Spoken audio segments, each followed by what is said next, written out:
Ladies and gentlemen, boys and girls, people all over the world, welcome to another episode of the Tyler Bryan Hour. Is the intro I just did, but this is the Runback, the series where I run it back with some of your favorite FGC commentators slash players slash content creators slash people we talking about. We got a lot of people to talk about and a lot of things to talk about. I am your host, B Heard, aka Brian, aka Prince Vegeta, without the hating messing up my intro. Leave us a 5 stars on Apple Podcasts or Spotify Podcasts or wherever you get your podcasts and listen to the podcast. The Runback. And we got a lot to talk about today. And I don't know what screen I'm going to be filling on or be on or whatever have you or something like that. Shout out to my TV and diaphragm in the background. But one of the main topics we're going to talk about is, are there cheerleaders in the FGC? Or I think Perfect Legends thinks there should be cheerleaders in the FGC. But he's not talking about the regular, Dallas Cowboy or LA Lakers cheerleaders that you think of when you think of cheerleaders. He is talking about competitive fighting games has too many players that just exist as bracket cheerleaders. You might as well not enter and just pay spectator fee. And the sad part about this is I have a stream deck that I just hit the sound effect of the but the problem is y'all don't hear it, so I don't know how to implement that and integrate that into OBS. If you do, please let me know down below. Now this got Twitter talking. This doesn't even do it justice because my Twitter for some reason is maybe down, because I won't refresh or load or anything like that. So this tweet could be even more viral and higher numbers of a view count. Now he linked this to a video that I guess this video had came out a while ago with the FGC has a bracket cheerleader problem.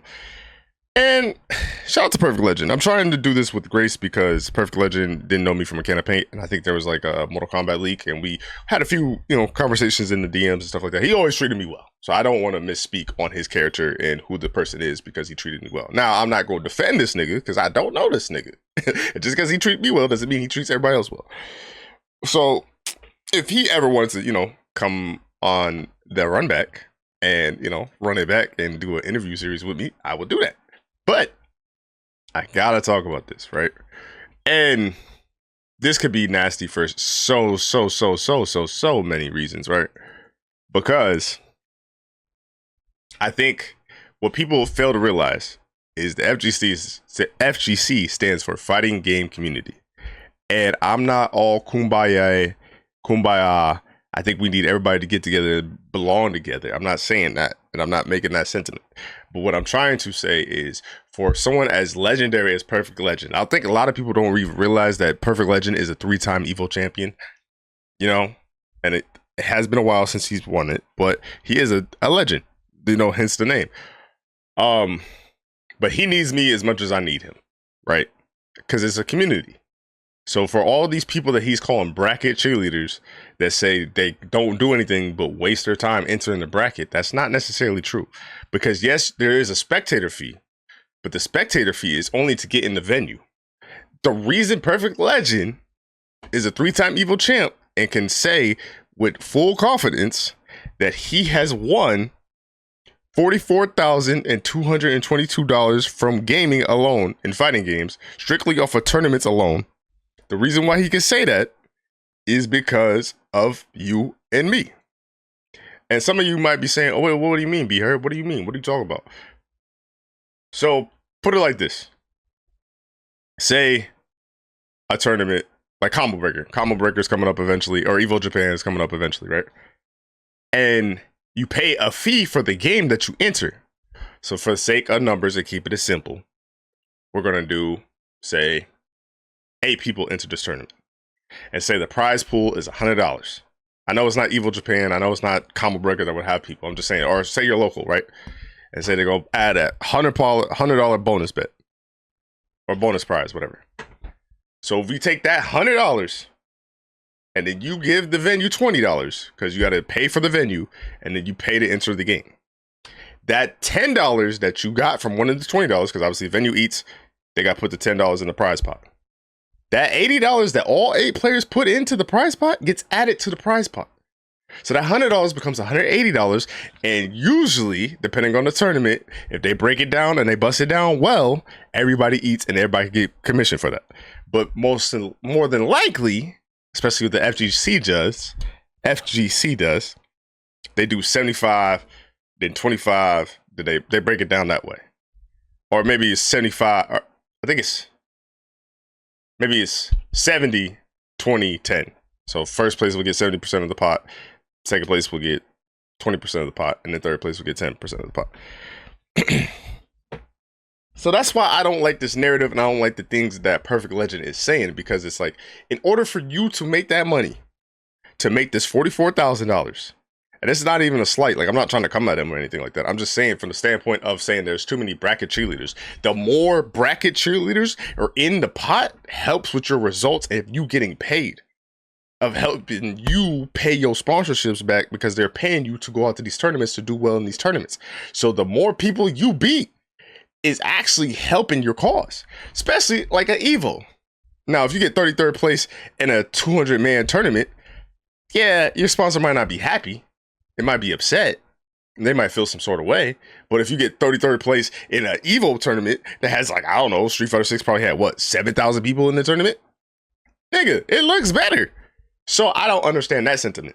And I don't like that sentiment. Because to call people bracket cheerleaders is just not true. Because I wonder what he meant by that. If he meant 0 and 2ers, or 1 and 2ers, or say in Perfect Legend's mind, I don't know, I'm not going to speak for him, that anyone that doesn't go above 50% is a bracket cheerleader. I hate to break it to you, even though y'all ain't going to hear this. A lot of people are bracket cheerleaders. And if we're going to be real nasty, only one person can technically win. Like, if we being all the way nasty, everybody else is the loser. Everybody else could be considered a bracket cheerleader if you really want to go there. And I think that's just not good for the sport. I don't think that's fair to the sport. I don't think that's fair to you, Perfect Legend. I think you're one of the best players in the world. I think your problem, let me not say your problem. I think a problem that Perfect Legend has is that he has these hard, like, old man stances. And I don't even want to say old man stances because I feel like that's nasty. But it's like, the FGC was grassroots. So we was just doing it off of handshakes and trust. Now we're kind of dabbling into the esports division. We need as much as possible. So we should not be in any regards denying people, especially someone that's willing to go. There's more heart and more balls to go to a tournament, especially when these venues and all this shit cost $1,000 plus, $15, $1,500 plus. Some people are going international to go to these tournaments just to play in the tournament. They could go 0 and 2 and be a monster. They could be 0 and 2 and be an 1,800 MR player. Like, you know what I'm saying? TNS happens every week. TNS has some of the best US players in the world. Well, in the US, that's playing Street Fighter 6. A lot of the motherfuckers go 0 and 2. I'm a 1,400 MR player. I don't even feel comfortable entering TNS. I would love nothing more to enter a TNS and then make content about it and do this and stuff. But I don't feel comfortable. I don't feel strong enough. Shit, I'm not even strong enough for my local. And we got like 1,700 players. I don't know if we have any 1,800 players or 1,900 players. I mean, we got players that can compete with those players, but the definitive, I'm just going off of MR alone. I'm not even going off of skill or like prestige, stuff like that. So that's what's so disingenuous. Because to call people cheerleaders that technically is putting money in your pocket and supporting you, it's a give and pull. Like we got to support each other. That's why it's called community. It's called community for a reason. We have to support each other. I just don't understand this mind frame of calling it this way. I think in a perfect world, pun intended, Perfect Legend wants more, invitationals and things of that nature, which I'm not mad at. I don't disagree that we should have more invitationals, but the reason that we get invitationals is because people get paid to do that. People got to set it up. People got to do the Red Bull thing. But at the same token, if we taking the same players, doing the same tournaments, rotating those players around, there's like, say, if we take the same 20 players, there's 21 through 100 players that are trying to qualify for the 20 spots. And then that's bad for the ecosystem too. And I feel like that's more prevalent than anything when it comes to Street Fighter League. Because don't get me wrong, I love having Blast in the US version of Street Fighter League, and I love to watch it live and all that stuff. Shout out to Street Fighter League. But at the same token, if we take someone like El Chicote, what is he supposed to do? He can never qualify for that shit. Because certain people don't get picked. And he's a monster. Like, you feel me? Like, that's why I find frustration in the statement, because it's just like, brother, we need all the help we could get. It'd be one thing if we was Dota, if we was League, if we was CSGO 2, like getting all this bread.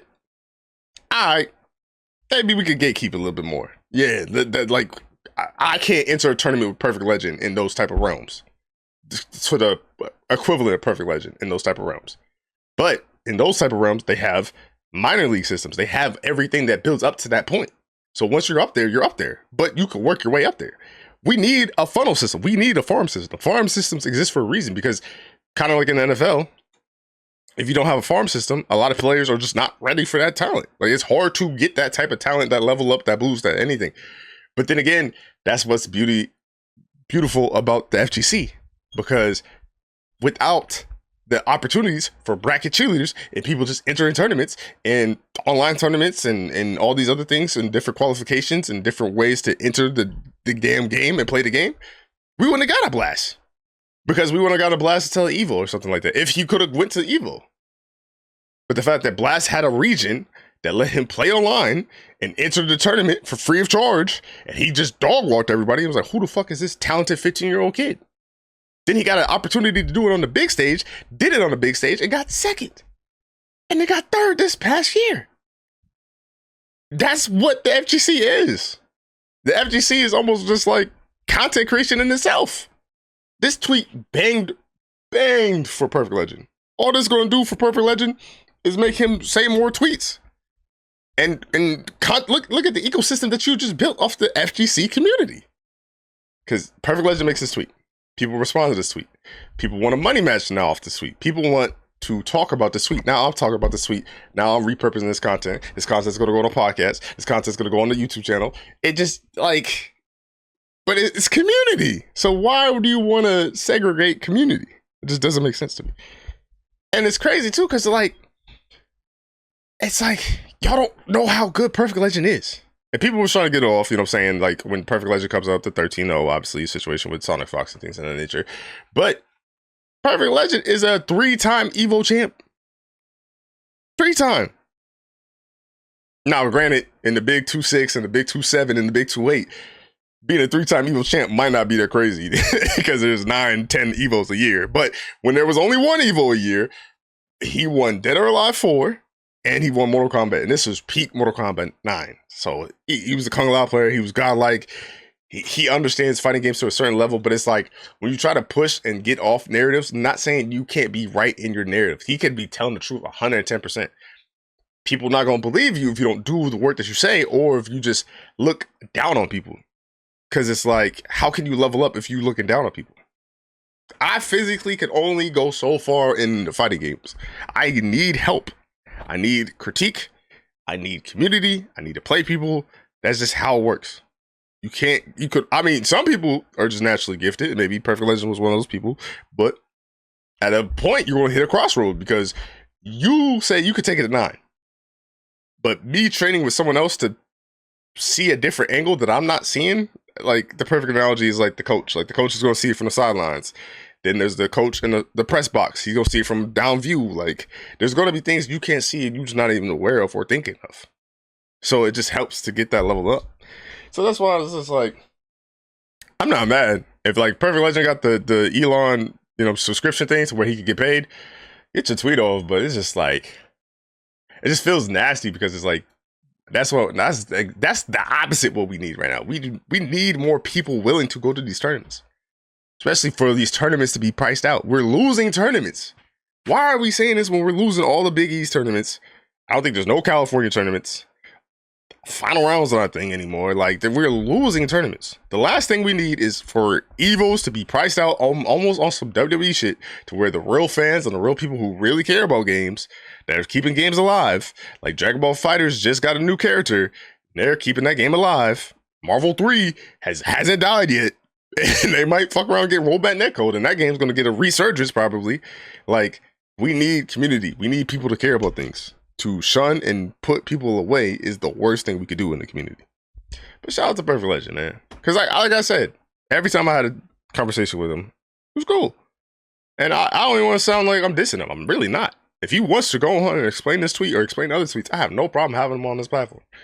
But it's just like, dog, like, we need people. Like, that's the last thing we should be saying. Because to me, even someone you could probably point out and say is a bracket cheerleader, my dollar amount's the same as yours, whether you get it or not. There's only gonna be one winner. One winner. And then maybe 2 or 3 people on top of that that gets their money's worth. So it's just, I don't know. I don't like that tweet. But shout out to him. The battle hour took place over the weekend, and we had people playing some Dragon Ball Fighters. You know what I'm saying? Shout out to Hakari taking it. And the fact that it's weird because it's like Hakari beat everybody, but obviously this ain't everybody at their peak. But the fact that some of the names he beat, I mean, just, you know, Wade was in here, Wawa was in here, Yasha was in here, Sonic Fox was in here, Corpus was in here, KJ Pixel was the last chance qualifier, Goichi was in here. Goichi's defense is like unreal. The fact that they haven't played the game in so long, but it still is able to have the defense that he has is just it does not make sense. It does not make sense. And some people was clowning this moment. There was a cool little sequence at the round start of the game. I don't know if this will play. I actually hope it does play. Okay, so it looks like it. Okay, so Twitter's back. Sorry, essentially overload. But for those of you who don't know, when you press say if you press the button at the same time, obviously they're both playing base Vegeta the round start. It's Dragon Ball, it clashes. I don't know if it's priority, like let's say heavy beats medium or whatever, but as long as you clash on the same frame, you know what I'm saying, you could kind of keep going and keep moving around. So to do this sequence at round start, no one knew they was going to do this. I think it's so cool, and it's fire, because you got to make sure the timing's right, to make sure they press the exact same person button and all that stuff, and then the reset with the Dragon Rush. I think it was just a cool experience. I think this was such a nice surprise for somebody that didn't know this was going to happen. And obviously Goichi and you know, Sonic Fox had their rivalry, and they played each other both in Dragon Ball Fighters, and like the first 2 years of Dragon Ball Fighters was pretty much the epitome of probably the greatest rivalry I've seen in a game, to where Sonic Fox obviously is in the West, doesn't lose a tournament set, and he's calling out Goichi, or they're calling out Goichi, excuse me, and Goichi is in the East and winning all their tournament sets, and they call out Sonic Fox, and then for that just to end up at EVO and grand finals is both the years in a row is truly remarkable. Like I do have a special place for Dragon Ball in my heart. I don't really have the place that it lived. Like the place is definitely different. It's like refurnished and shit like that. But because like I ain't gonna lie, as much as I love Dragon Ball, and I do have a special place for Dragon Ball in my heart, it is just a different game. Like, I want to play Goku, like Daima Goku, because I think he is an interesting character and he looks kind of fun. But to spend real time and effort on this game, especially as much as I've been struggling with Guilty Gear Strive and Jam, playing a game I ain't played in a while, man, I don't know. But this intro was hype. The tournament was hype. It was good to see some quality Dragon Ball. My only problem with the tournament is like they had basically got to top 4 and then they took an hour-long break, and then that's when they did all the announcements. And they did the announcements of all Dragon Ball games. Like if you're a fan of Dragon Ball Xenoverse, Xenoverse 3 got announced, and that's going to be next year. It's going to be futuristic, and like I want to say probably around 150 years into the future, because I think the Goku timeline is around 764, around that age frame. Correct me if I'm wrong in the comments sections, but around that time frame. So I think it's like, because it was called, like they was calling it a Dragon Ball 1000, which is kind of funny. But this character, yeah, he looks like a problem, and a lot of people think he's like outsourced, because he does kind of look like a mod. He almost looks like he doesn't fit into the regular Dragon Ball Fighters system. So knowing that they kind of didn't go, I don't know if it's Arc Systems Works route or Bandai route, but whoever did this, that outsourced it, is not going with the original cast. Why they wouldn't just announce if there's going to be more DLC characters, it kind of concerns me, because this became a conversation, of course, and I never want to seem like a hater. I think my thing is like it's harder to get back into the thing rather than starting new. So and that's kind of the same sentiment that saying I'm a diehard One Piece fan. So a lot of people are like, "Oh, One Piece looks kind of cool now. It looks sick. Like I like the animations, I like the graphics, but it's like, gang, I'm not watching 1,000 episodes." Me being younger and naive. Well, I mean, I always worked, so it wasn't like I didn't work. But I was like, no, if you really fuck with it, who cares? Like that was always kind of my sentiment. It's like, if I really fuck with a thing, well, who cares? But now that I'm older, I understand it. So it's kind of the same way with the fighting game. It's like, yes, I want to play this new Goku and I want new characters, but at the same token, means something I gotta relearn all these matchups, relearn all these block strings, and relearn all this stuff, especially a 3v3 fighting game, especially when like Avatar fighting game is coming out soon, Invincible's coming out soon, Marvel Tokon's coming out soon. It's like, gang, like I love fighting games as much as the next person, but goddamn, that's a lot to ask of a person, especially when it's like we don't know. I think it's one thing to be like, all right, like case in point. Hold on, let me bring it up. Because fans are hoping that we do get more DLC characters, and the reason why they say this is because of how the maps look. Let me get this off my face and show y'all. So this is 2021. Obviously, Super Saiyan 4 Gogeta. And then this is this year. So obviously we got Lab Coat, and then we got Daima Goku, Super Saiyan 4. But there's mad opportunity in space right there. There's so much opportunity in space right there. Which, that's why I wish they would have told us. Because I think it's harder to buy games. Like, I still want to buy Pragmata. I still ain't buy Expedition 33, which I can still kind of play down the Game Pass. But, like, I don't know. I want my Steam numbers. I try to keep it all in one place. I know it's goofy. It's stupid. It shouldn't matter. But, you know what I'm saying? Like, my end of the year stats, I want it to look nice. So, don't mind me. But there's still plenty of solo player games that I want to play, but I do want to try out Invincible Versus. I do want to try out Avatar game, and it's like I don't mind trying out this game, but it's like you know what I'm saying? Like, what we gonna do? Because at first, I was one of those people that like I wanted fighters to get its proper send off, to where it's like we can get a fighters too. It's cool that they added rollback. It's cool that they added all these things. I sound like I'm greedy and a spoiled, and I understand how that sounds. But like my thing is like, if you keep adding stuff to this, I don't feel like we're gonna get a new edition of this. Like, just build upon this. Like how Arxis used Guilty Gear Strive and used the 3v3 and Guilty Gear Strive to build upon Marvel Tokon. So I kind of want to see that next edition for Dragon Ball FighterZ. Now, whether that's, I mean, they did a Hunter x Hunter game, which I thought was gonna be the Dragon Ball FighterZ equivalent, but that was something else. But shout out to the Hunter x Hunter game. It looks kind of fun. It looks jank though. It looks fucked up, but it looks fun. You know what I'm saying? Like I said, I'm a diehard One Piece fan. I would love nothing more than a One Piece FighterZ. Oh my god, I would actually get good at the game. Like I would spend my life, the rest of my life, as long as I don't have a wife and all that shit, career and all that shit. I would actually spend my life trying to get good at the game. Or even like a Naruto FighterZ. Like a Naruto FighterZ would sell like hotcakes too.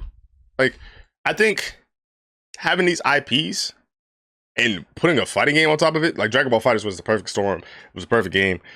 And it's like, if you just build on that blueprint that you already had, you send this off right, and then you just make like a One Piece or Naruto FighterZ, we're good. We are eating. I'd rather have that than the Dragon Ball FighterZ 2, because to me, I don't know how they make, like, Trunks to me is sick in this game and cool in this game.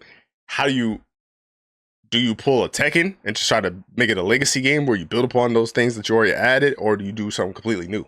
And then who makes the base roster, who makes DLC? It just kind of comes convoluted to where it's like, if you make the One Piece FighterZ or you make the Naruto FighterZ, you could kind of go in your own direction and just do whatever, right?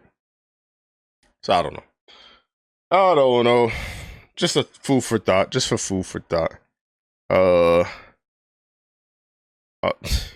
Yeah. Seeing something that a friend said that just catches you off guard is like, nigga, what? Sorry about that. So tomorrow we're getting the Ingrid trailer, which I was not ready for, and that's kind of cool. And woo, I don't know what to expect. I kind of hope she kind of plays like Alpha 3, I actually hope she has that stupid ass counter where she really throws you up in the air and like you could combo off of that and like maybe drive rush and do some cool setups. I hope she has like some setup stuff too. I hope she's not too hard. I hope she's like Alex was hard, but it was hard to build the game plan because he couldn't block. I hope I could build the game plan and then it's like, so, like I hope she's one of those characters where I'm trying to think. Because to me, I think Aki has some swag. Like, the fact that she can kind of get different combos, whether you're poisoned or not, is kind of cool. I think Ingrid is going to be... It's weird, because I'm going to tie this into something. I think Ingrid could really break the door open for the game in more ways than one. So I'm kind of curious to see how they do it and how they wow people on this.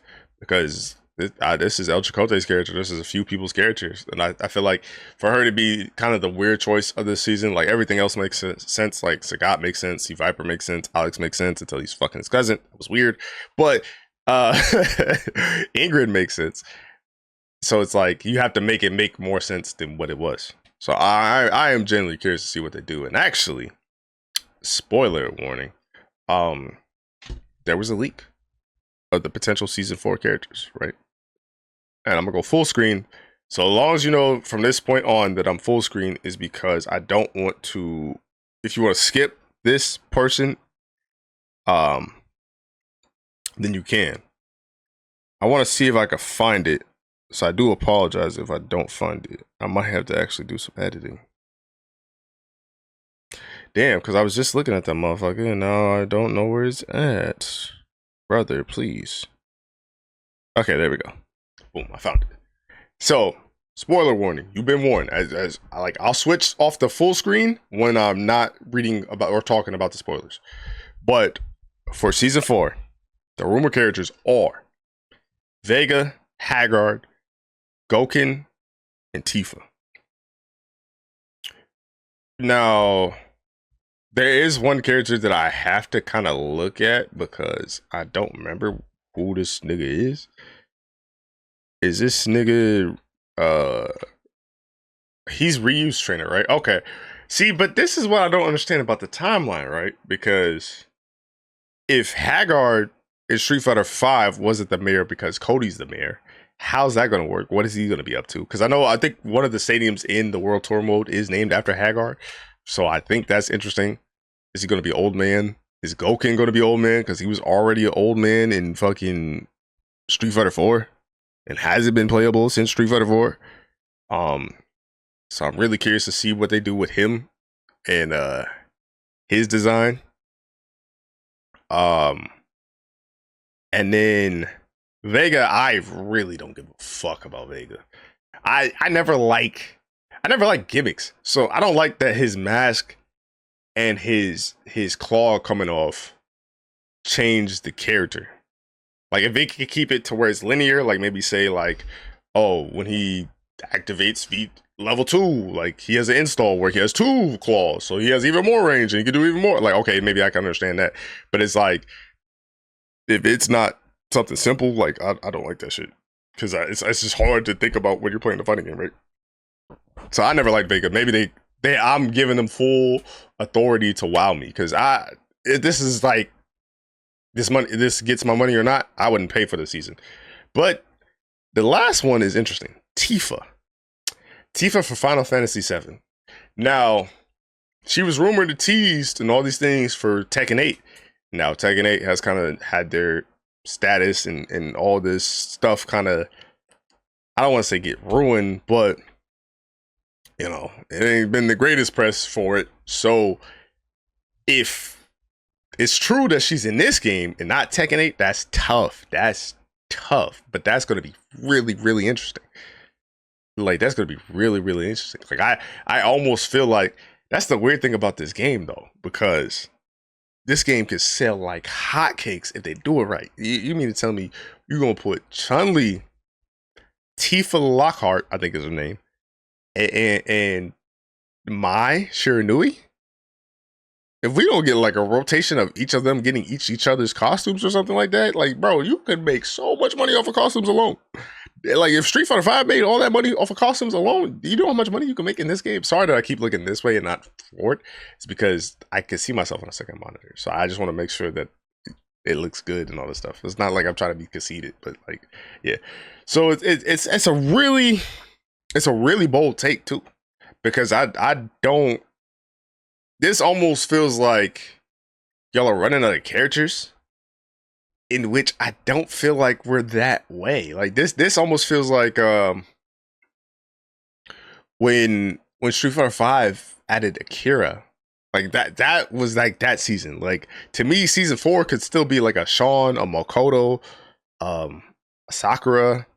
Who else does they have? Like maybe a Nash, I don't know. Like just like household names. It feels kind of like I know Vega's like a legacy character. Like he's always been in one of the Street Fighters, like Street Fighter 2 and shit like that. So I get Vega and but Haggard? Okay, maybe. Depends on how funny it's going to be. If this nigga has a pipe like Cody too, like it could get nasty. Then Gouken, I don't remember Gouken from Street Fighter 4. I don't remember his gameplay, but okay, I guess. But then what Tifa gonna play like? Like I don't. That to me, that one's like I can't believe Street Fighter got it. I'm happy Street Fighter got it because I think it'd be easier to play her in a 2D fighter than a 3D fighter. But I just,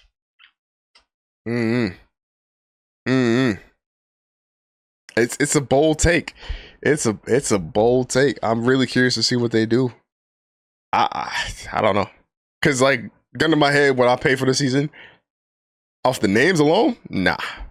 But if Vega actually looks cool and his gameplay looks cool, then it will sell me. Haggard, I don't know, cause that's the thing is like what season 1. Aki looks cool, but I haven't played her. Rashid looks cool. Haven't played him. Ed is cool. Ed is, I would say, is cool in this game, but I haven't played him because I didn't like the delay cancels in my combos. The delay special moves or whatever. Akuma was cool. Played him. Shit, I'm trying to think of DLC characters. Season 2. Elena was cool. Bison was cool. Well, Bison was some bullshit, actually. If we keep it frank. Bison was some bullshit. Mai was bullshit, but fun. Terry was bullshit, but fun. Well, actually, he wasn't bad when he first came out. He's progressively gotten into bullshit. Then this season, I was excited for... Actually, I wasn't excited for Sagat, but Sagat won me over. And then, I guess we'll know about Ingrid tomorrow, which is kind of crazy when you think about it. What was I about to say? It's a bold take. Especially it's bold because we're only getting 4 characters. And you gotta think this takes like a year and some change to get these 4 characters. So that's a bold take. Cause to me, I think say if all the seasons have been successful, if somehow season 4 doubles in success or is just on the same pace of success, I think we could get even weirder with characters, especially if we get guest characters, because that technically would be our 3rd guest character. But if it's bad, I don't know. But then this is also scares me too, because it's like I feel confident enough in maybe not every matchup of Street Fighter, but every character feels like controllable and like, okay, I understand what this does. To me, depending on where Ingrid goes, and then these 4 characters specifically, I feel like it could open up the door, and I'm just like, I don't know what the fuck I'm doing in Street Fighter anymore. I might have to retire. I might just have to watch Street Fighter because it's like, dog, we're at a point where what the fuck are we doing? But it's interesting. It's interesting. I think this is definitely easily the most interesting roster so far. So I'll give him that. I will give him that. So I'm going to switch screens now, so that way y'all are not looking at my face no more. And yeah, that was the spoiler section. But yeah, the the Street Fighter movie premiered its trailer, set to appear on October 16th of this year. It's weird, right? Because I thought it was goofy. A lot of people like his goofiness and charm. I'm not saying I don't like the goofiness and charm. I just felt like it felt weird coming from Street Fighter. Now, Street Fighter's lore and things of that nature, like they got Alex doing his cousin. Yeah, they got some weird shit. So I'm not gonna sit here and say they don't got no weird shit. I think with Street Fighter, not saying I didn't look at it as goofy, but it is like kind of like the most successful fighting game. So when they kind of took it this way, I'm really more so curious about how they do this movie. Because I want to say that these three are obviously the main stars of the series, right? But the problem that I had in the trailer is I don't know how long this movie is. And I felt like we saw a lot of Ken, we saw a lot of Chun-Li, and it's like, I don't know. I felt like we barely saw any of Cody. We got to see the teaser with Akuma, but it's a trailer, and it's the first trailer, so I don't want to. Maybe they didn't show us a lot, but I don't know, because it seemed good, but it also seemed kind of gave me like, I don't know, like I kind of wanted to see the MK movie. Like I was like, I don't know, it's weird. Cause it's one of those things where I guess it's like I just never asked for it, but it was like now that it's here, it's like okay, well, where you gonna take me? And I'm excited to watch it. I'm definitely gonna see it in theaters because I also don't think I have anything to really see in theaters outside of the Avengers Endgame movie. I'm probably not gonna see the Michael Jackson movie in theaters. I'm gonna just wait for that. Mortal Kombat I'll watch in theaters, and then this I'll watch in theaters, and then Avengers. But I don't know. I think it's nice that we get the second Mortal Kombat movie and Street Fighter movie. And if they build a Street Fighter universe, I think that could be interesting. But I want to see how this one does. I really do. Because some of the moves look good. I would showcase some of the movie, but I think I'll get copyrighted like shit. So I'm not going to take that challenge. But yeah, it was cool. It was cool. I don't know. I don't want to say I feel indifferent, but I feel indifferent. So I asked some of you guys to ask me a question. So shout out to Spruce.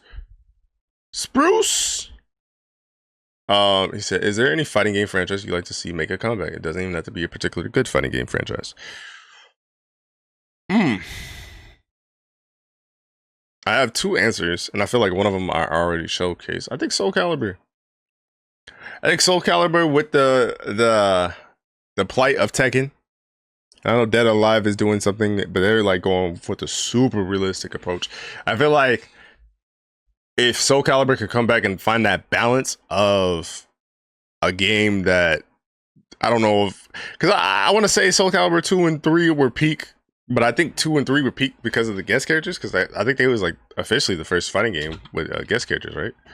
Yeah, because they had Link and shit. I think Link was in one. Was it Heihachi? What the fuck? Who was on the guest characters?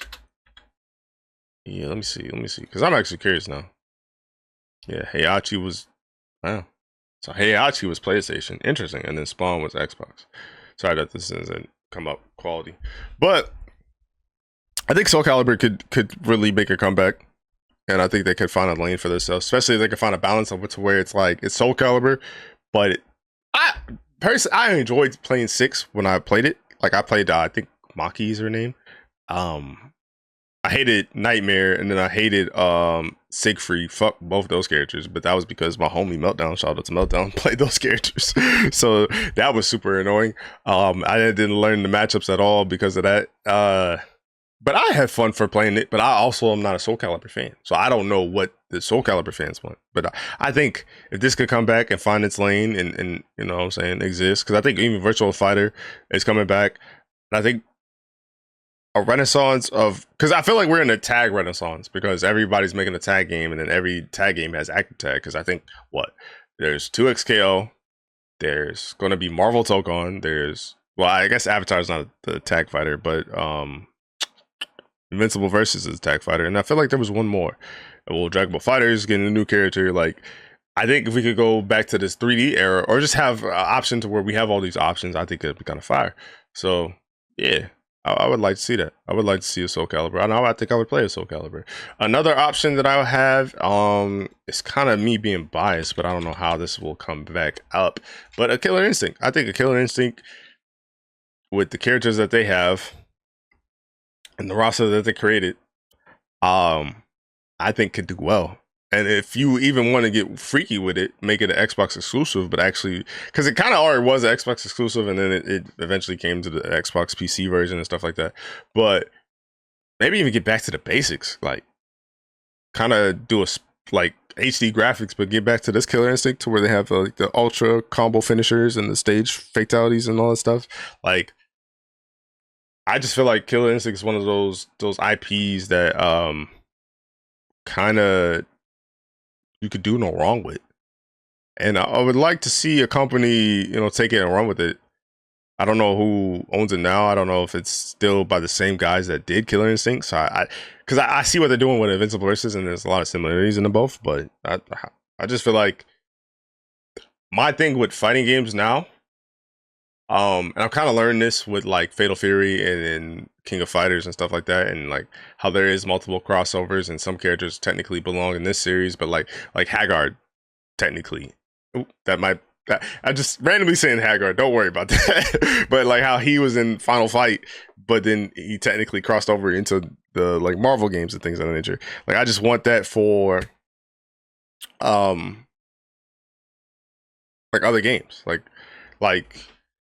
playing City of the Wolves and realizing how cool Terry was, and he was a symbol of that character. But like Terry's in that game, Andy's in that game, Mai's in that game, Geese is in that game. Like, having this staple of characters, I think is important. So like, regardless of, like Soul Calibur having, let me see, Soul Calibur 6 roster, because I don't want to butcher the names of the characters. Because I think I remember some of the names, but like, oh shit, like Tubi was in that game. Didn't even know that. That's cool. Oh, I remember this fucker. That guy sucked. I remember this guy. That guy was cool. Oh, okay, they got the Witcher guy. That's cool. Like Ivy's an iconic character. Okay, maybe I didn't play Maxi. What the fuck was Shorty's name then? Siegfried. Sorry that I'm not saying Taki?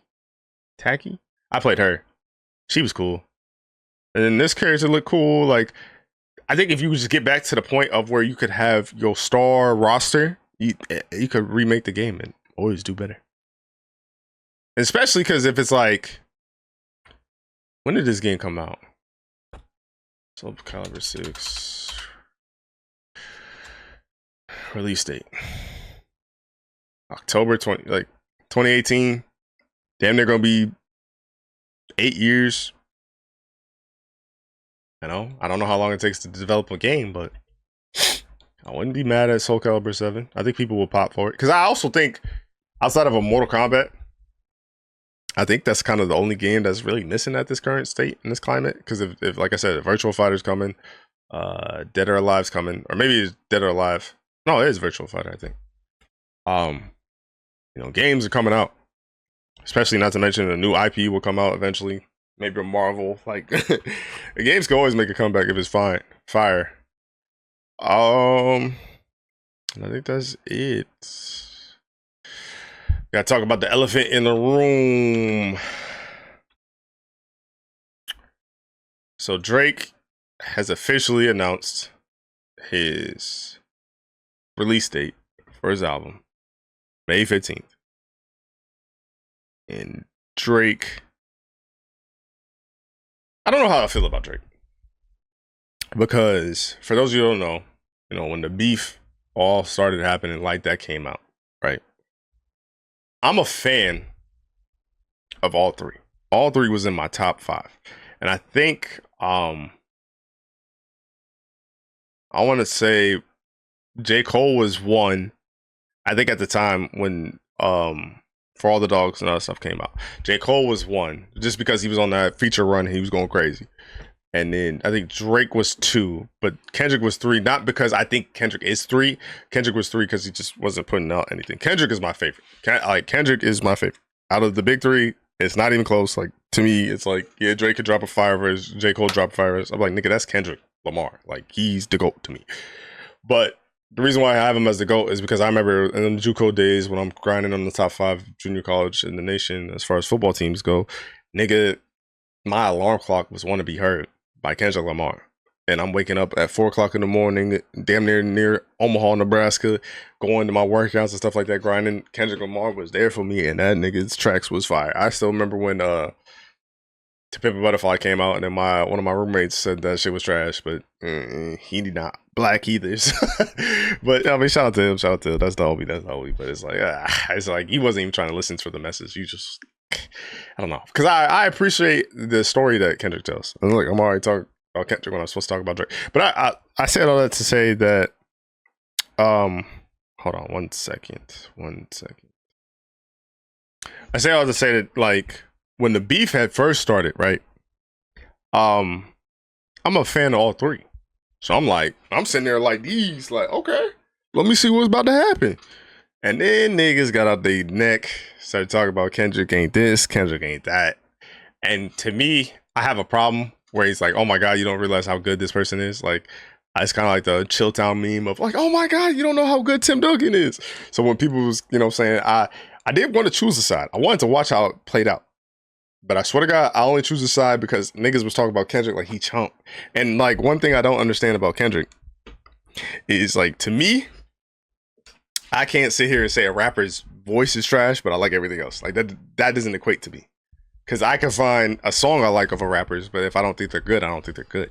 So it's weird how you can acknowledge everything else, but say his voice is annoying to me. Now, there's some things that Kendrick does do where I was like, I wish he would not do that as much, but I don't understand it. So obviously I picked a side, and J. Cole did what he did. I listened to J. Cole's album. I do enjoy J. Cole's album. I haven't listened to it since a while, but the songs I do fuck with, I really do fuck with. I haven't listened to Drake really since the beef. It's just more so of how he's been moving. Like, I don't like the woe is me sentiment when you provoke people. Like, if you fucking everybody's wives, you telling Metro to send you the beat over, even though he's grieving over his mom who died in a DV incident, it's like, gang, you moving too wild. And then also other shit on top of that. I'm not even saying he's the PDF, because, I mean, he do got some things that looks questionable. Like, I think the whole PDF statement wouldn't stick on Drake if it wasn't possible. I'm not saying he is one. I'm saying he does have weird relationships. But I also think Drake was going to go down for something else, and that's something completely different that you could actually Google and figure out. that wasn't even the thing I thought Drake would go down for. But I say all that to say that my only fear for this is people are hyping up this album. People are saying this is some of his best rapping. He's rapping to the best of his abilities, and it's something that he hasn't done in years. And with this ICEMAN release and the fucking having people dig into the ice to get the release date, it's some of the craziest creative shit he's ever done, right? My problem with that is, if he was going to take a break because of stomach issues and having health problems, right? Before the beef popped off, then the beef popped off, then you got in the beef, then you dropped 50 songs or 40 songs to this point. Now you're about to drop an album. And spoiler alert, he's about to go on tour. It's called Freeze the World Tour. Like, he's going to go on tour for this album, right? When the fuck is it over? Because when you think about it, some of those 40 songs, he dropped the album last year and toured some of that album last year. He's put in a position to where it's like, even if this is the most successful Drake song or Drake album, Drake record, and everybody and their mama got to talk about it, and Drake's back, he's bigger than ever. He's bigger than the year that Kendrick just had with all the Super Bowl and all the accolades and stuff like that. He can't go away again, because all you're going to do is feed this bottomless pit that is your fans and the people you cultivated to this point. Because it's like, if ICEMAN is the greatest album ever, and you tore that bitch, if you start November 6th, I think is the ideal date, right? You start, probably go till April, something like that. of next year. Niggas gonna be wanting the next album. Now you're in the same predicament to where he did take, I guess, 2 years off. Technically, between solo projects, it's been 2 years. Because when was For All the Dogs? Dogs. But then that's not even true too, because he released Scary Hours 3, no? So it came out October 6th. And then yeah, shortly after, Scary Hours 3 came out November 17th. So it's this thing of like, I think old Drake is good. I think old Drake, even though some of the songs he didn't write, and some songs he did, some songs he stole from. I'm not saying he stole from because, well, actually there was a few songs where he took the whole verse. But I'm not mad at a rapper borrowing a bar to set up another bar. Kendrick's done it before, so I don't want to sound like a hypocrite. But my thing is like, I just don't know where. I'm always looking forward, and I'm always looking forward to the end. Not because I don't want to enjoy the process of the moment, but I do look for the end. And the reason why I look for the end is because it's like, okay, if your fans are demanding this and they think this is going to be that, now what? Like, now what? And also, if the catalog is supposed to be this catalog that they say is worth $1 billion, I personally feel like the last Drake album that I enjoyed was Her Loss. Is there a way I could look at his albums? So when I got wind that Honestly Nevermind was dancehall music or whatever, I didn't care to check for it. Right? I want to list in order though. I didn't care to check for it. I enjoyed Certified Lover Boy, but people didn't enjoy it. And then it's like you have For All the Dogs. Niggas was saying that shit was ass before I even got the chance to check it. Like I woke up and I was like, oh, it released. Okay, cool. And I was like, all right, I'm gonna check for it later. And then I was like, yeah, this shit trash. I was like, damn. So then I got to the point where I didn't like miss Drake or have that need to listen to the Drake right away. And it's like, it's like, gang, you